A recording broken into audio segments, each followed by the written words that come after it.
تحسبن الله غافلا عما يعمل الظالمون إنما يؤخرهم ليوم تشخص فيه الأبصار مهطعين مقنعي رؤوسهم لا يرتد إليهم طرفهم وأفئدتهم هواء وأنذر الناس يوم يأتيهم العذاب فيقول الذين ظلموا ربنا أخرنا إلى أجل قريب. سألكم بالله، الشيء اللي شفتوه الآن يرضي الله؟ يرضي خلقه؟ أنا لما أرفع صوتي يا أخوان والله أخاف من الله جل في علاه أنه يسخط بنا، إن الله يحرمنا من هذه الموية. ما بيطيل عليك أنت وأنت يا أختي الغالي يلي ما قدرتوا الموية. انظروا معي هذا المشهد. الأخواننا في أفريقيا، معلومة أن أخواننا في أفريقيا هذه الدولة كانت من أغنى الدول، فالآن شوف حالهم. أخشى أن الله يجعلك ويجعلك ويجعلني منهم. انظروا من وين يشربون.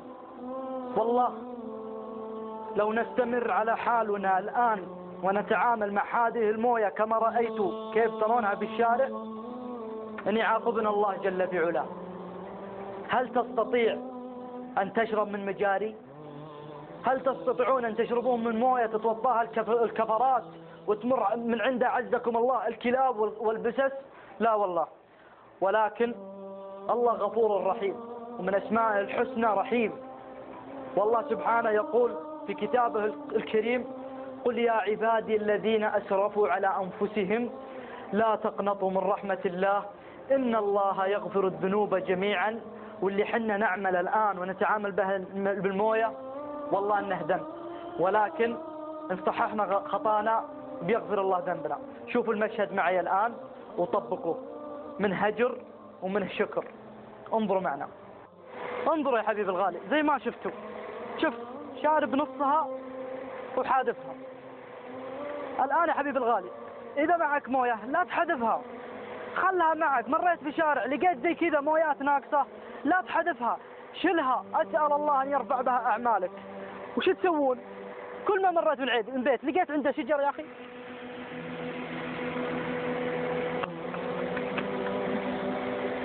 ما عليك إلا بس يا حبيبي الغالي إنك كبها كذا يعتبر سوينا كذا، كسبنا حسنة وشكرنا الله ورفعنا هذه النعمة. أسأل الله بمنه وكرمه أن ينفع بهذا المقطع ويجعل صدقة عني وعنك، ويجعل كل من رفع هذه المويات أجل حجة لنا أمام الله. سلام الله عليكم.